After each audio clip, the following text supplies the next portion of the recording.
The Ethics in Psychology podcast is created by my dad, Dr. John Gavazzi, a psychologist. The podcast deals with issues related to psychology, ethics, philosophy, and morality. He is going to interview people so that listeners can become better psychologists. Please enjoy this podcast. Always do the right thing. That's it? That's it. I got it. I'm gone. Welcome to the Ethics and Psychology podcast. This is episode number 5, Ethical Decision Making, Part 2. I am your host, Dr. John Gavazzi, a psychologist. For this second part of ethical decision making, I will review Part 1 very quickly.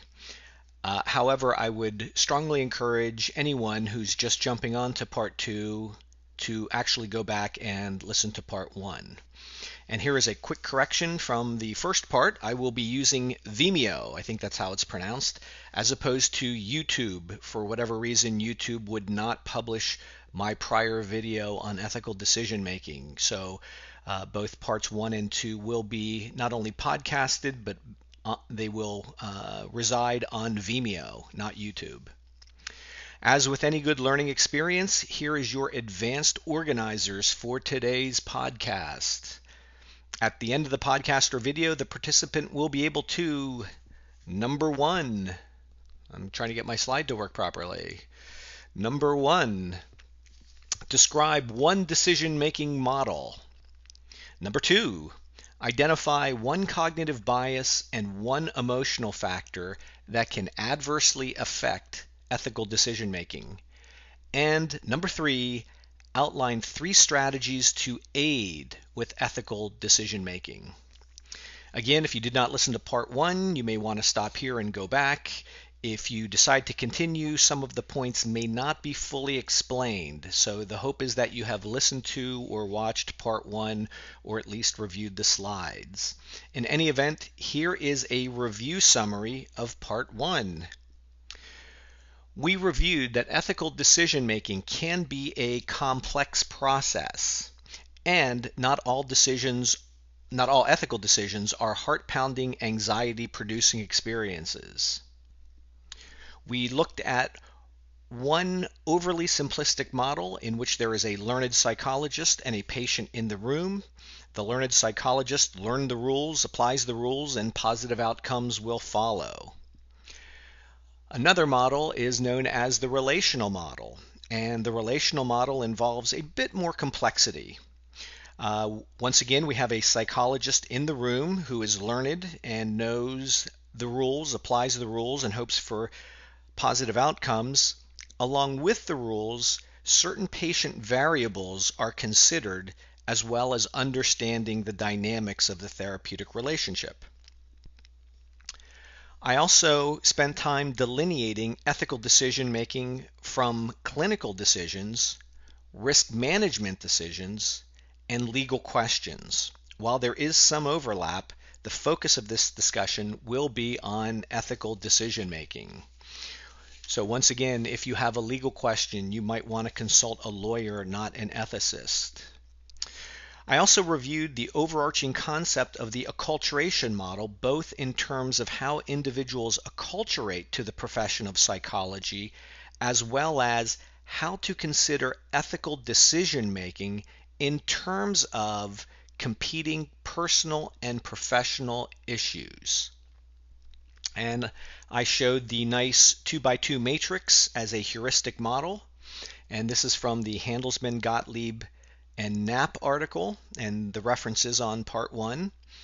And on one axis, we're representing higher or lower amounts of professional ethics that go into the decision making versus the other axis in which the person is higher or lower on personal ethics as it pertains to ethical decision making.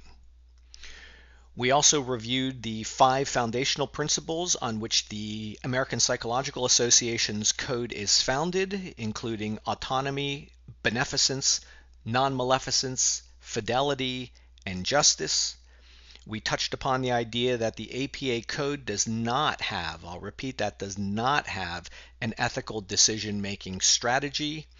And finally, ethical dilemmas are generated when two competing foundational principles are in conflict.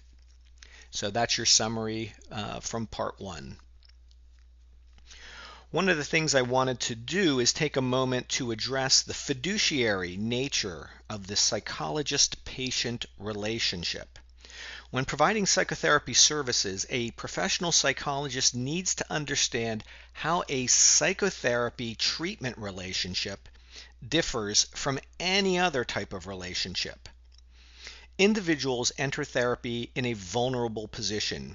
They're usually distressed, depressed, overwhelmed, anxious. Because the psychologist is learned, skilled, and experienced in emotional suffering, and the patient ordinarily knows little or nothing about psychological distress or treatment, the psychologist has a fiduciary responsibility to the patient due to the inherent power imbalance. The psychologist has the fiduciary duty to the patient, which means he or she bears the responsibility to care for the patient and not to exploit the power imbalance. The role of the psychologist is to utilize acceptable techniques to assist patients in making changes in their lives. The psychologist is to care for the patient in a professional manner, being aware of professional boundaries and the potential to exploit or misuse that power imbalance. The important point here is the psychologist is in control of the therapeutic relationship and is ultimately responsible for what happens in the therapeutic relationship. The fiduciary nature of the relationship usually makes true ethical dilemmas difficult. Repeating from part one, ethical dilemmas involve conflicts between two competing ethical principles. One frequent dilemma is the conflict between respecting the patient's autonomy with the psychologist's role of beneficence. However, there can also be conflicts with fidelity, justice, and non-maleficence as well. As one example, and I believe I gave this last time, is a severely depressed person who does not want to take antidepressant medications. So the issue is, do you respect the individual's autonomy to make personal choices?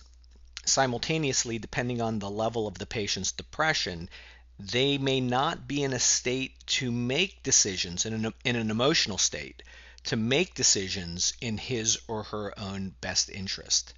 This is where beneficence and the fiduciary nature of the relationship come into play. Psychologists want to alleviate human suffering and act in the best interests of the patient.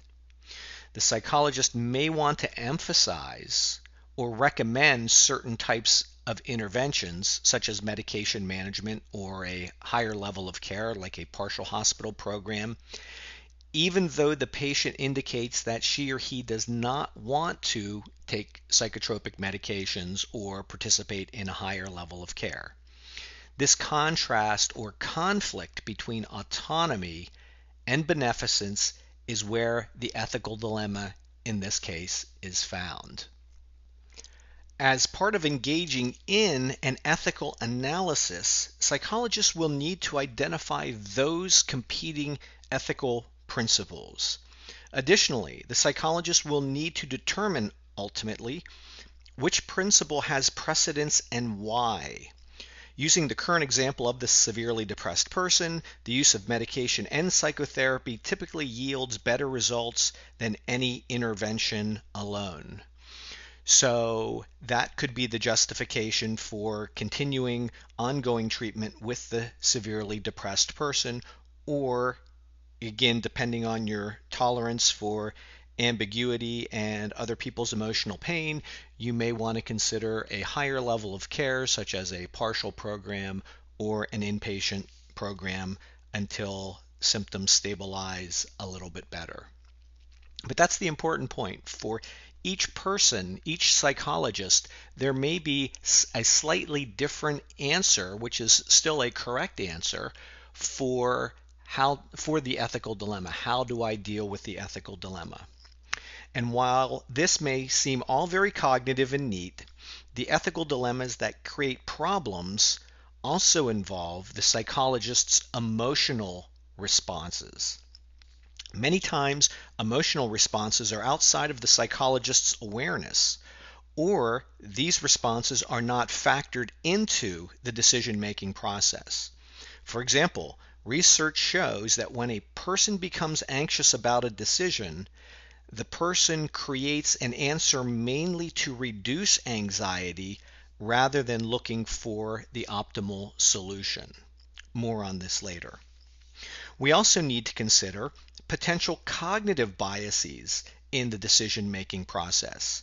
Again, most psychologists forget their training in social psychology and cognitive psychology around decision-making processes.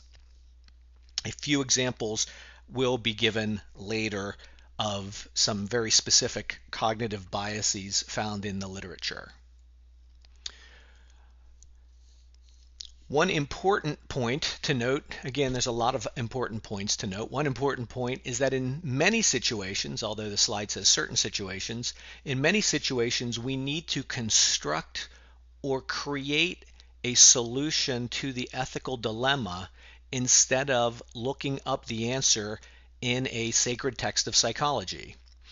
So the point is that many clinical situations are ambiguous, and it's going to be up to the psychologist, because of his or her professional role, to resolve the ethical dilemma in the most professional manner that fits with the psychologist's personal values. Again, we want people to have an integrated approach to ethical decision making. We don't want a marginalized, an assimilated, or an accommodated response.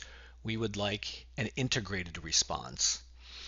And one of the difficulties is that the APA ethical principles and code of conduct do not include a model of ethical decision making. There is no algorithm. There is no heuristic. We just have rules and principles lined out for us. So there in fact may be other ways to make decisions, but do not highlight how to work through these dilemmas. So that's ultimately the goal, is after we get through these first two parts, we're going to look at some vignettes to demonstrate how to work through these difficulties, these ethical dilemmas, in a way that is more rational and less reactive. So what I chose for this presentation is a 5-step decision-making model. This is not magic. There are others that have, 4 steps, 6 steps, 7 steps. I used 5 steps because it felt most comfortable to me, and it encapsulates all of the important components of good decision-making. So what we'll find is the first one, it's known as the SHAPE decision-making model, and the first component is to scrutinize. The second part is to hypothesize. The A is for analyze, the P is for perform, and the E is to evaluate. So we have scrutinize, hypothesize, analyze, perform, evaluate. That is the 5-step SHAPE model.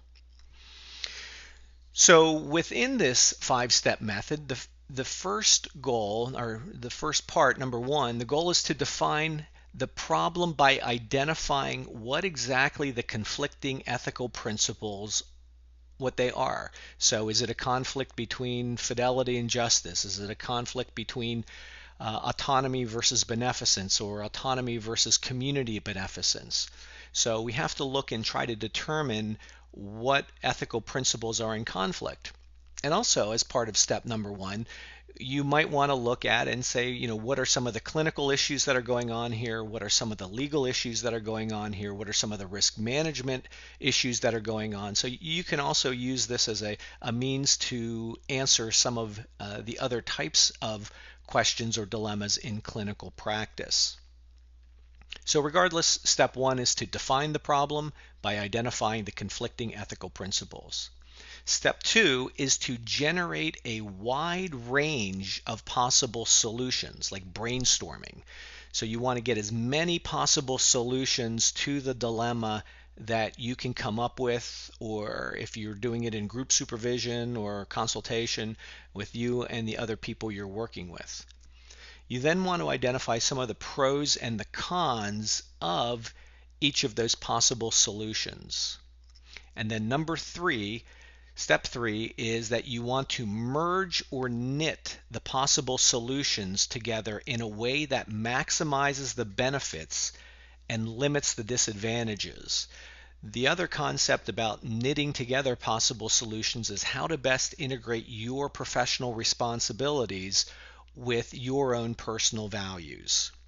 The 4th step is implement, and then the 5th step, which doesn't really get a lot of time, at least in the ethical decision-making presentations I've been to, is to actually look back and then evaluate how you resolve that, and what was the outcome. So that is an important part, and again, it's missing from other presentations, and we're not going to spend a lot of time, or I'm not going to spend a lot of time on it either. But again, that is something very important, because you want to get some feedback. You as a professional psychologist want to get some feedback as to how well you resolved or worked through the ethical dilemma. So again, this 5-step method is more of an integrated framework, where steps 2 and 3 generate solutions that maximize your personal values within your context of a professional psychologist. And the other thing that I would like to point out is that it is important for psychologists to avoid any type of dichotomous thinking. Either I have to do X or I have to do Y. My perspective is you're putting yourself in a trap or a bind if you engage in dichotomous thinking. So one example of this is the duty to warn. If someone comes in and you do an assessment and they say, I feel like seriously harming or killing someone else, the resolution of the ethical dilemma is not either I have to warn a potential victim of a threat or I have to protect confidentiality. So there are other ways to work through and think through this type of dilemma rather than just having an either-or type of approach. So major points to this training. I feel like I'm saying there's major points. There's major points everywhere. We have to train ourselves to think about larger ethical principles first. So I want to repeat that. We have to train ourselves to think about larger ethical principles first in order to engage in ethical decision making. And very, very importantly, we need to have the ability to slow ourselves down prior to making good ethical judgments. This hope or advice can also extend into, like I said before, clinical decisions or risk management decisions. Too many times clinicians will make decisions quickly, intuitively, and automatically, and then regret their decisions. And again, I have consulted with people who have got themselves into binds by making decisions too quickly and trying to figure out then how to, patchwork a different solution together. So we need to train ourselves to slow down and think about the ethical principles first. Many times, when psychologists think about ethics, it creates hyperarousal, anxiety, stress, lots of negative emotions in our professional lives, and it sometimes boils over or spills into our personal lives. And in spite of this emotional arousal, we all need to take a deep breath and slow down our emotions to make better, well-reasoned decisions. Now, why am I bringing this up? Some psychologists may have read Malcolm Gladwell's book, Blink. and that outlines the case that rapid expert opinion can be as good as, if not better than, a deliberate decision. And he uses examples about how some experts can use, and again, this is his term, thin slicing, to assess the most pertinent issues quickly and succinctly. He does give some research-based examples of how this occurs, but I would not recommend it for ethical decision-making unless, of course, you do ethical decision-making for a living, that you engage in formal ethical decision-making skills on a regular basis. Even then, my suggestion is to still slow down and to contemplate the larger issues involved. Now, there's also been some other great work by Jonathan Haidt, and it's H-A-I-D-T, and his work on moral intuition. And Haidt's work is important to consider, and his social intuitionism model. In this model, he espouses, among other things, that moral judgments occur automatically and are more in line with moral emotions than moral reasoning. So he puts the precedence on moral emotions. My read on Haidt's work is that cognition will play only a small part with moral reasoning. To be fair, Haidt is addressing laypersons and not professionals, so I'm not exactly sure how his work would translate to professionals, although my guess is that he would say, once again, moral emotions rule the day. Now, there's some other work on emotional and intuitive reasoning by Dave Pizarro and others. And his work focuses on motivated moral reasoning, and that shows that individuals are motivated by a desire to reach a particular moral conclusion. Pizarro and others agree that moral judgment is intuitive and affective as well, affective with an A. Pizarro would agree, I think, that there is a great importance in slowing down the decision-making process to make better informed moral decisions. An article by Pizarro and Paul Bloom indicate at the end that moral reasoning can trump moral emotions given the proper context. And in professional life, what I will say is that the context is to reduce the emotional arousal so that you can take time and to contemplate what the issues are at a higher level first, at the ideal level, and then work your way down through the your way through the problem. Working with ethical decision making for many years, I agree that ethical decision making can be an emotional, automatic, and intuitive process. And sometimes that works out really well. Simultaneously, we need to help ourselves to slow down in order to make good decisions. And so I will also have links to an article from Pizarro, some of John Haidt's work, and an article from the American Psychologist that focuses on non-rational components to ethical decision making. And while we all like to think that we are naturally top-down thinkers, meaning that we start with the ethical principles and then work to the solutions, the reality is that most psychologists make decisions without much of an algorithm. Psychologists, like others, typically use shortcuts or heuristics, and we can be influenced by our emotions as well as our cognitive biases that I will outline very soon. There are few ethical, moral, and legal issues in the practice of psychology that are completely black and white. Very few. And one example is psychologists cannot and must not have sex with their patients. As I said before, this is a violation of ethics, of law, of the fiduciary responsibility that the psychologist has with the patient. It's very black and white. My question then is, why do psychologists still and continue to have sex with their patients.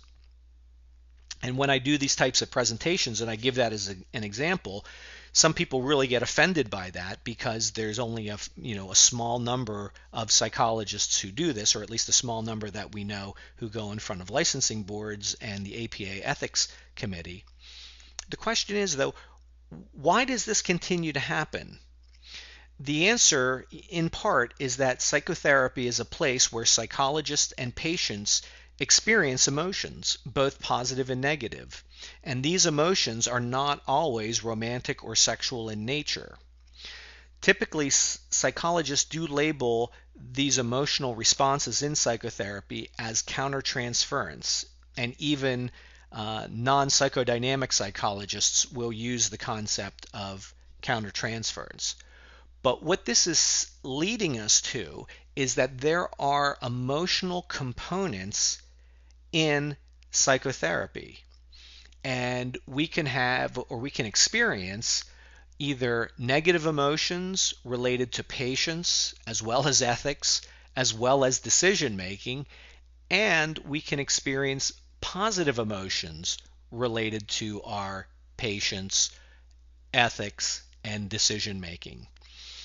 And so it's incumbent upon psychologists to engage in some level of self-reflection when they experience strong emotions. So whether the emotion is fear or anxiety, and again, that's the fight or flight response that we're experiencing, that limbic, hypothalamic, pituitary, adrenal axis is firing away, but that's what generates fear and anxiety. We can also experience disgust for our patients when they describe certain types of activities that they may engage in might generate that experience of disgust for us as psychologists.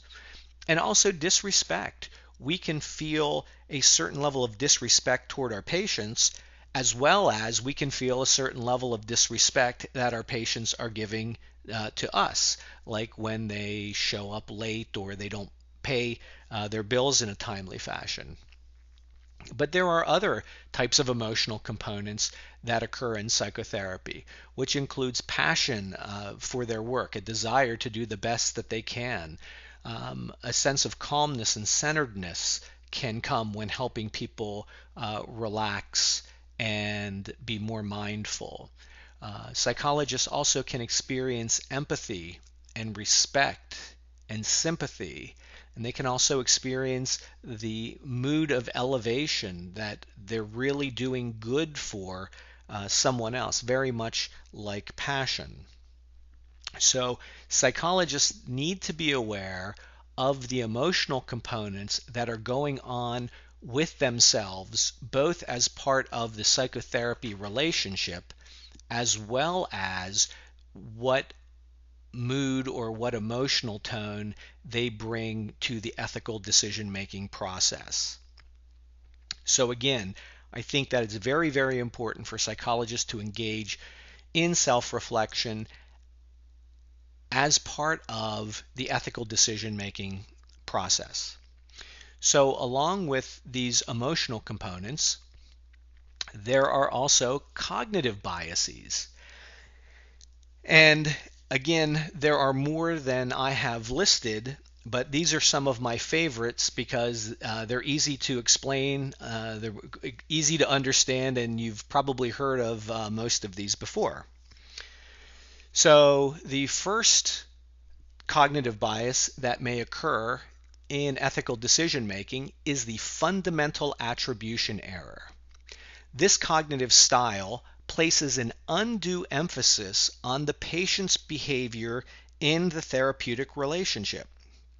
The fundamental attribution error is technically placing the emphasis on a person's internal characteristics to explain a given situation. Situational factors in ethical decision making, such as the psychologist in the room or other factors external to the patient, are minimized during if the fundamental attribution error is being used. With the emphasis on the patient, Ethical issues can be misconstrued or redirected toward the patient's pathology. The key point is that the psychologist needs to recognize that ethics does not happen in a vacuum. It happens in the context of the therapeutic relationship. So it is important for the psychologist to consider his or her role in the relationship, whether it is countertransferential or something else directly related to the psychologist's behavior. Thinking back to part 1 of ethical decision making, a psychologist could use the fundamental attribution error as an assimilated strategy, an accommodated strategy, or part of a marginalized strategy. So any strategy that takes the emphasis off the relationship and the psychologist's behavior falls short of good ethical decision making. So the psychologist may lack insight into what she or he is doing to promote those responses in the psychotherapy relationship that is creating the ethical dilemma. Very similar to the fundamental attribution error is the actor-observer bias. With this cognitive distortion, a person, in this case a psychologist, looks to situational factors that explain his or her, the psychologist's own behavior. So it's easy to avoid responsibility by blaming the patient or some other external factors rather than owning up to their own mistake. Again, when a psychologist accepts the role as a professional, she or he has the fiduciary responsibility to the patient. The psychologist is ultimately responsible for what happens in the therapy session. When working through ethical decision making, outright blaming the patient can be seen as a marginalized strategy as discussed in part 1 of ethical decision making. So there are ways that these types of cognitive biases can creep in and hinder us from doing what's in the patient's best interest. The next cognitive bias is the availability heuristic. And the availability heuristic leads a psychologist to access information that is most readily available. It is a heuristic. It is not an algorithm. It involves the law of least effort. So an example or two may help out here with the availability heuristic. As one example, if a psychologist believes that ethical decision making is the same thing as risk management, then risk management solutions are the solutions to ethical dilemmas. And as we discussed in part 1, risk management focuses only on one aspect of ethical decision making and can miss some broader issues. A second example, somewhat linked to the first, is what I like to call false risk management strategies, such as believing that the standard of care for a suicidal patient is to have them sign a no suicide contract. Okay, this heuristic, if you believe this, is completely wrong. And I mentioned false risk management strategies in part 1, and I promised in part 1, and I'll also promise now that I will do a separate podcast specifically on false risk management strategies, not just this no suicide contract. Because there is no empirical evidence to indicate that a no suicide contract prevents harm or is the standard of care in dealing with a suicidal patient. So the availability heuristic can lead to problems with ethical decision making and as well as clinical decision making. The next cognitive difficulty is known as trait negativity bias. And this is very similar to negative emotions in ethical decision making. When the psychologist focuses on the unpleasant characteristics of the patient during the ethical decision making as compared to looking at positive characteristics, or in fact, what is the ethical decision that's in play, not the characteristics of the patient. It is important to note, and I have found this through clinical experience as well as many, many other psychologists, that psychologists do not like every patient. They do not enjoy working with every patient. And so when these types of therapeutic relationships occur, and there's an ethical decision that needs to be addressed, it is important to focus on the ethical decision that emerges, not necessarily the negative feelings that the psychologist has for the patient. Because again, it's easier to focus on the negative aspects of a person rather than the positive aspects. So when the psychologist more readily recalls unpleasant characteristics of the patient, that's when the trait negativity bias comes in. And this is also, again, the blaming example. So here's another just quick clinical example. A psychologist is typically flexible with fees, permitting patients to carry a balance while continuing treatment. The psychologist typically balances the principle of fidelity with non-maleficence. So again, what is my promise to the patient? What are the boundaries of therapy with trying not to do harm to the patient? However, when that same psychologist does not let this patient that they do not really like engage in that same kind of arrangement, when they don't allow that level of flexibility and will not permit the patient to continue treatment, the ethical dilemma emerges because fidelity takes a back seat to patient characteristics. And so, again, that's why we don't want trait negativity bias to become involved in the ethical decision making. The next cognitive error is confirmation bias. In this cognitive style, the psychologist will look for evidence that confirms their instinctive and automatic ideas about the ethical dilemma or the patient's involvement in that dilemma. This style, also known as the confirmatory hypothesis testing, is also related to motivated moral reasoning, in which the psychologist is trying to find only the evidence that supports what their bias already is in the ethical decision-making process. So again, an example of this is when psychologists are not open to multiple hypotheses related to the ethical dilemma. So when they automatically and intuitively and affectively arrive at what they think the resolution of the ethical dilemma is, and only look for the information that supports that, is an example of confirmation bias. And the final bias that I'm going to talk about today is the competence bias, or what's also known as the Dunning-Kruger effect. This is a cautionary tale for listeners. Again, having taught ethics over the years, I'm frequently taken aback when seasoned psychologists report to me at the end of a presentation that they've learned little from the ethical decision-making course that was just presented. These participants report that they are almost always sure of their responses, giving little thought to alternatives because of their skill level. And what the Dunning-Kruger effect teaches us is that there is a cognitive biases in which unskilled individuals suffer from illusory superiority, mistakenly rating their ability as much higher than average. And poor performers fail to learn from their mistakes, and they fail to internalize direct feedback from others.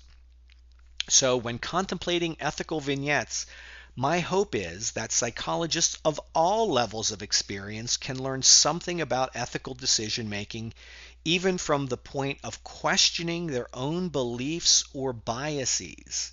Again, that's my hope. We all have limitations, we're all human, and it's important for us to be open to what our beliefs, stereotype, and biases are. So, with a myriad of cognitive bias examples, I would like to turn just briefly to some patient and relationship factors that are important to note when contemplating ethical dilemmas. And as I had discussed before in the relational model, which I still think is important, that we need to look at patient and relationship factors as part of the ethical decision-making process. Now, some of these factors may seem obvious. However, I believe these remain important components to good ethical decision-making. So the first patient/relationship factor is the length of time in treatment. The longer someone is in treatment with you, the greater the emotional connection is. There's more time for bonding, and it's likely that the psychologist knows the person fairly well. And there is a higher probability that the patient actually likes you and feels comfortable with you. So there might be a better chance of some boundary issues that emerge. And I'm not saying boundary violations. I'm talking about boundary crossings. So that whether it's something like psychologist self-disclosure or losing the focus of treatment, that it's important that with the longer term patients that the psychologist remains aware of boundaries and remains aware of the patient's perception of what psychotherapy is and what the psychotherapy relationship is. So the longer the amount of time a patient stays in treatment, usually that is a factor that makes for a more interesting or more complex ethical dilemma. The second patient factor, as more than a patient factor, a relationship factor, is patient complexity. And with more complex patients, I think this is a general heuristic, with more complex patients, there's a greater likelihood of more complex ethical difficulties. So I'm thinking about patients with unresolved personality dynamics. So there is interpersonal problems in their lives, there's emotional volatility, interpersonal volatility, there's a history of trauma, the patient may have been in the hospital previously, a partial program, multiple outpatient therapists, they're on a variety of different medications. So, with the more complex patients, the greater chance I believe there is for ethical challenges. The third patient relationship factor is in fact the emotional intensity of the therapeutic relationship. So more emotionally intense relationships can lead to difficulties if not handled properly. Psychologists need more energy and attention for those relationships that have a higher level of intensity or a more intense emotional tone. If too many highly intense patients are on your caseload, there is a much greater chance for a psychologist to experience symptoms of burnout or compassion fatigue, as they call it. And the last patient relationship factor is the current focus or lack thereof in treatment. So if the psychologist is unsure of what they're working on or what you're working on in treatment is one issue. If the patient is unsure of what the general goals or direction of psychotherapy is, that's another issue. So I think, again, I'm not trying to say that people need to be overly structured, but there is, a difference in treatment of whether you're, dealing with a, plain panic disorder with progress after several sessions versus a patient with a history of multiple traumatic events in their life, multiple inpatient interventions, is chronically suicidal, experiences fear of rejection, ambivalence about therapy, even though you've been in treatment for over 6 months, and has seen multiple therapists over the years. So again, length of time in treatment, patient complexity, emotional intensity of the relationship, and the current focus of treatment. Again, you might be, dealing with, early childhood trauma, as opposed to job stress. Again, depending on, what your current focus of treatment is, it may complicate what's occurring. So where are we now? Now we've done all of this. We're probably about 40 some minutes into part 2. So just a brief review. Ethical decision making, if you haven't figured this out by now, is a complex process. Why? Because you need a certain knowledge base. You need to know the APA code. You need to know the foundational principles. You need to know state laws. You need to know state regulations. You need to know case law. I mean, there's a lot of knowledge needed in making good ethical decisions. The second thing is we need to be aware of our own emotional reactions to patients as well as our emotional reactions to ethical dilemmas.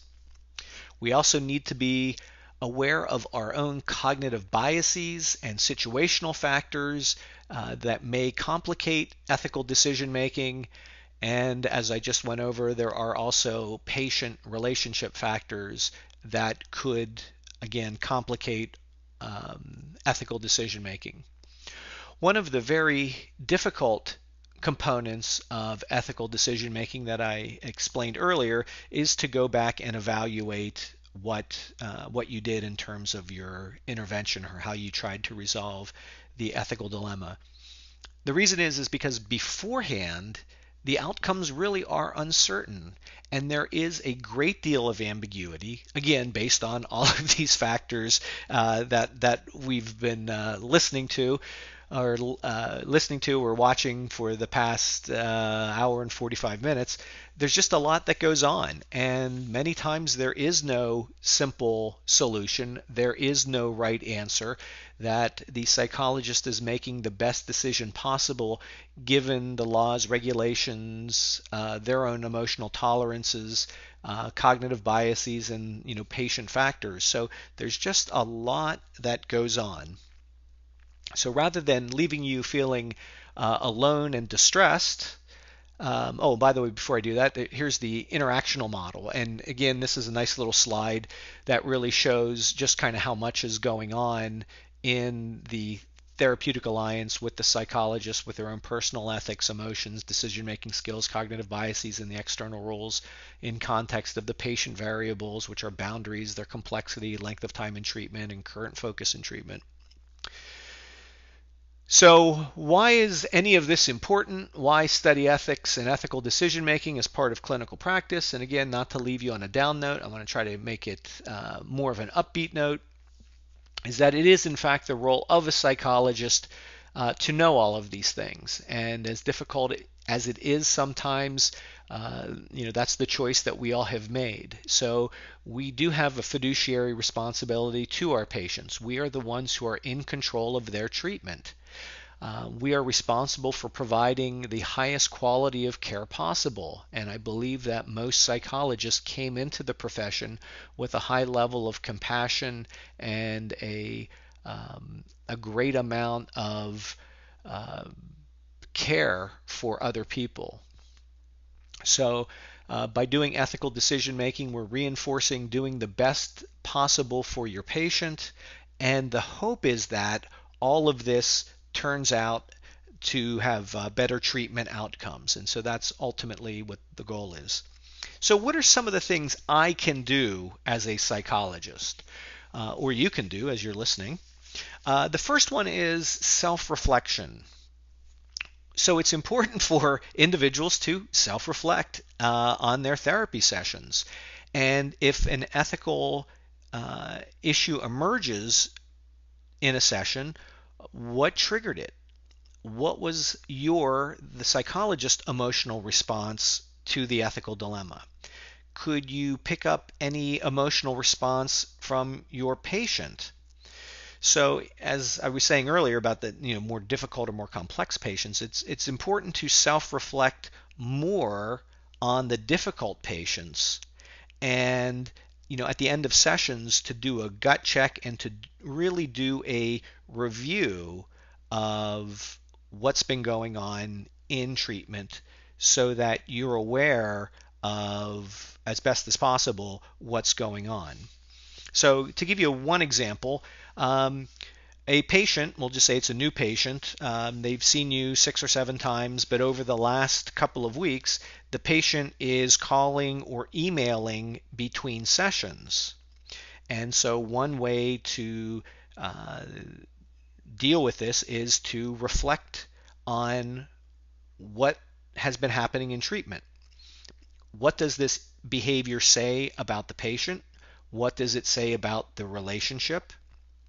And to reflect on, what am I doing? What is the psychologist doing to promote this? And it's important to, again, reflect on that as it pertains both to clinical issues such as around boundaries as well as goals in treatment. So after you engage in some self-reflection, I think it is important to document some of those issues that you have noticed in treatment. So there are guidelines on record keeping, and I'm not suggesting that I'm going to go over all of these in terms of documentation. What I'm suggesting is using that time that you document to begin to self-reflect on what is happening in treatment. So not only writing down, what transpired during the session, but you're free to write down what has transpired between sessions. You are free to write down some of the things that you've reflected on in terms of what's happening with this patient and boundaries. Again, it is important also to document any type of supervision or consultation that you've had about a patient or an issue raised by a patient. So using the previously mentioned patient who starts contacting between sessions, certainly it is a clinical issue as well as an ethical issue. And the ethical issue is fidelity, which you agreed to, and you're going to stick to your agreement. It's the issue of fidelity and what you've promised as what treatment would look like versus beneficence or actually non-maleficence. So setting healthy boundaries is both good clinical and ethical practice.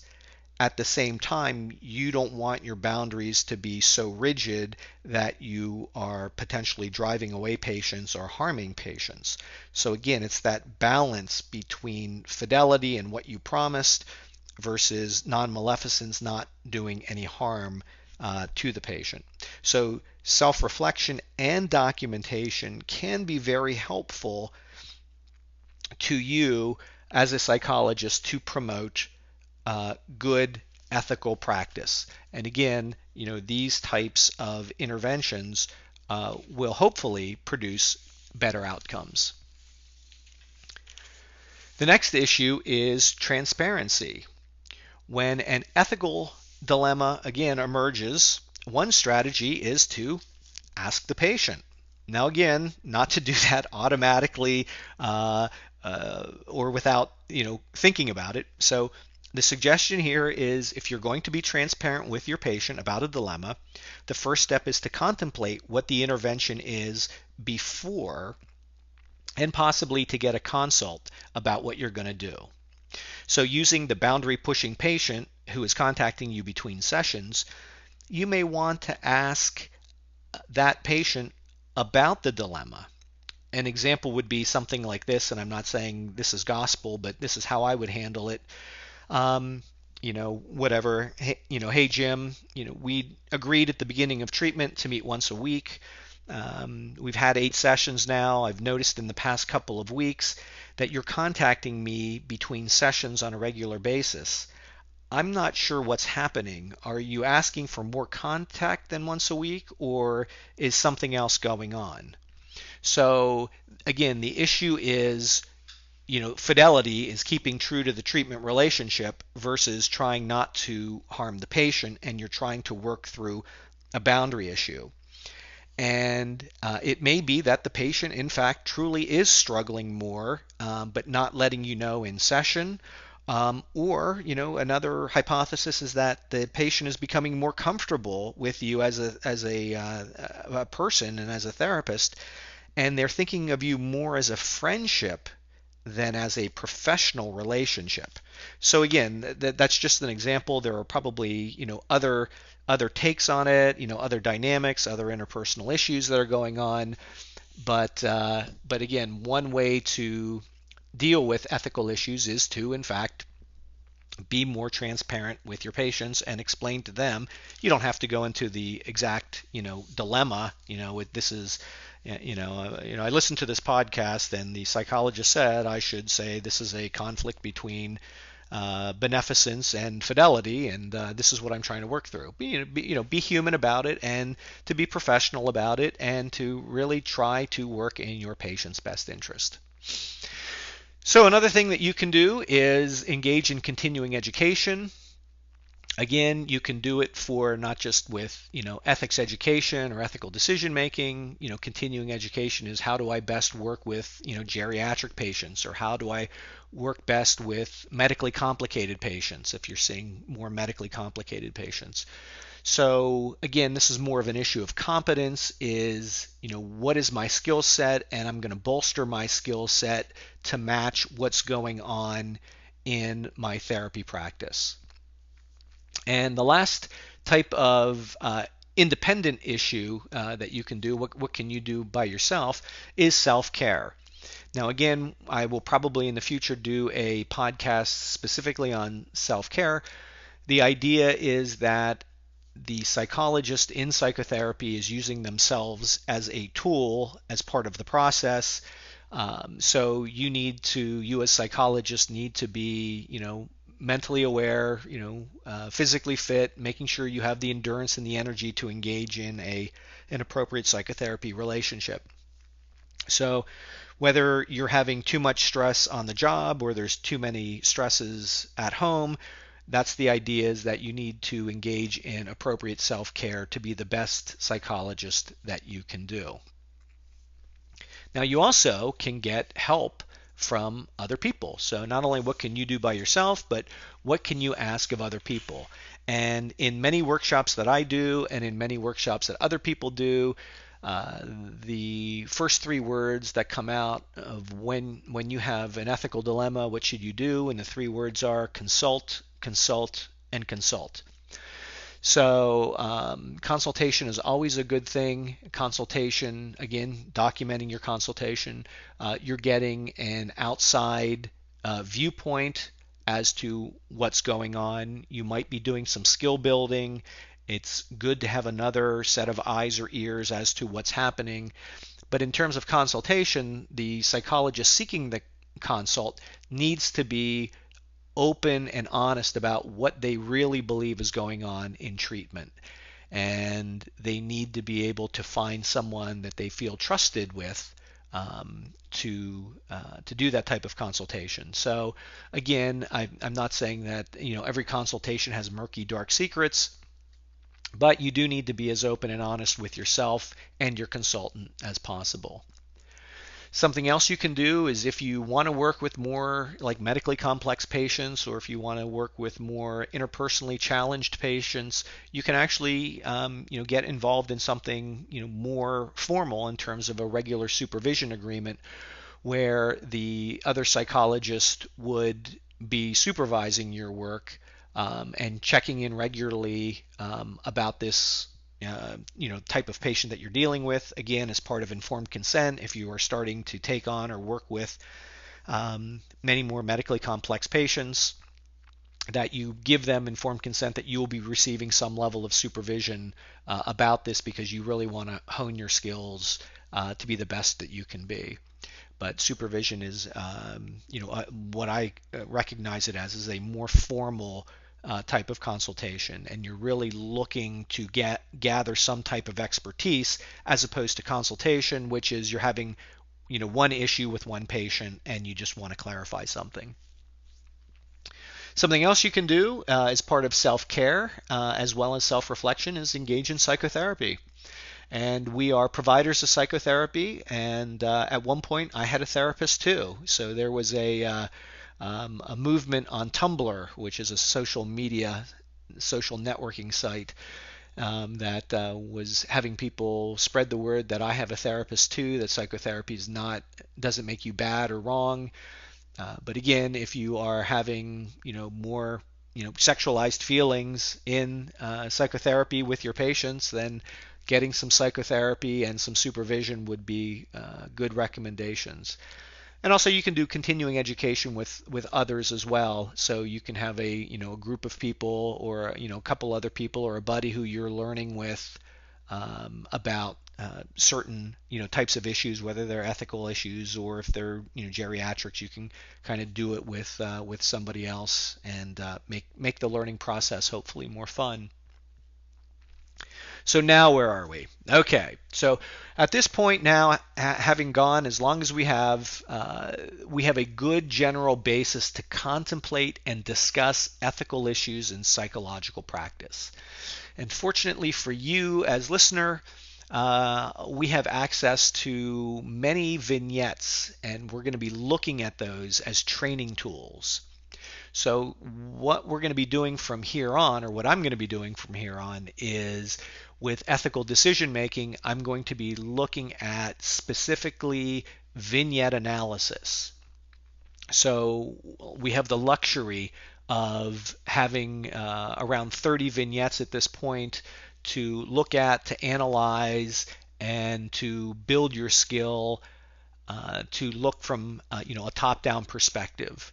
So what you can do in the meantime, until we get some of these vignette analyses going, is to be to remain aware of what ethical issues are in your own practice and work on identifying the different types of ethical issues that can occur, that revolve around autonomy, beneficence, non-maleficence, fidelity, and justice. And in that way, if you're becoming more aware of it in your own practice, your ability then to use it in your own practice is greater. And plus, listening to future podcasts with vignette analysis, that's what we're going to be doing to help hone your skills to understand how to look at certain ethical issues. Again, the vignettes will include a variety of ethical decisions, clinical issues, and risk management vignettes. So that's the goal, is to get a vignette to look at what are the ethical issues, what are the clinical issues, what are the risk management issues, and sometimes we might throw in legal issues, even though I don't plan to do these with a lawyer. But that would be something to do, to consult with them, a lawyer, about if you have a specific legal question. But then from those different perspectives, focusing on the ethical issues is to identify what are the competing ethical principles. And I will use guests to help review clinical vignettes. And again, each of my guests will be using the Acculturation Model, the foundational principles. They'll be able to talk about personal biases, their own personal ethics, their own morality, and their own history, and how that may impact the way that they evaluate one of these vignettes. And of course, what we will do is to give potential options to resolve these dilemmas or these vignettes.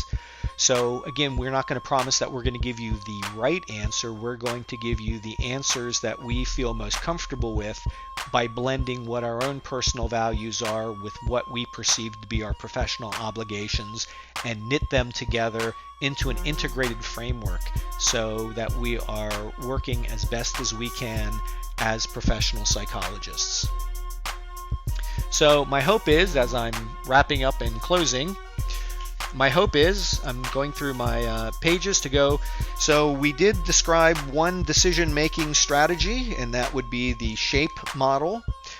We identified multiple cognitive biases and multiple emotional factors that can adversely affect ethical decision-making. And we outlined more than 3 strategies to aid with ethical decision-making, which includes self-reflection, documentation, consultation, supervision, psychotherapy, etc. So again, I hope that you've learned something here, and I plan to have my next guest, Dr. Richard Small, a psychologist from Reading, Pennsylvania. Rick and I have presented multiple times together on ethical decision making, and we've done quite a bit of vignette analysis. So hopefully you'll be able to make it to that to that next podcast. And I will not have slides after this, so it'll be just auditory podcast only. So for listeners who have found this on iTunes, or if you didn't find it on iTunes, go to iTunes and either rate this podcast or write a review. That would be wonderful. You can find me and follow me on Twitter. I'm at John Gavazzi. Listener feedback can be directed to me at johngavazzi@aol.com. I appreciate any feedback, positive, corrective, or otherwise. I like engaged listeners. So please find lots and lots of information on the companion site, which is Ethics and Psychology. This is where we're going to find our ethical vignettes. And until next time, do the right thing.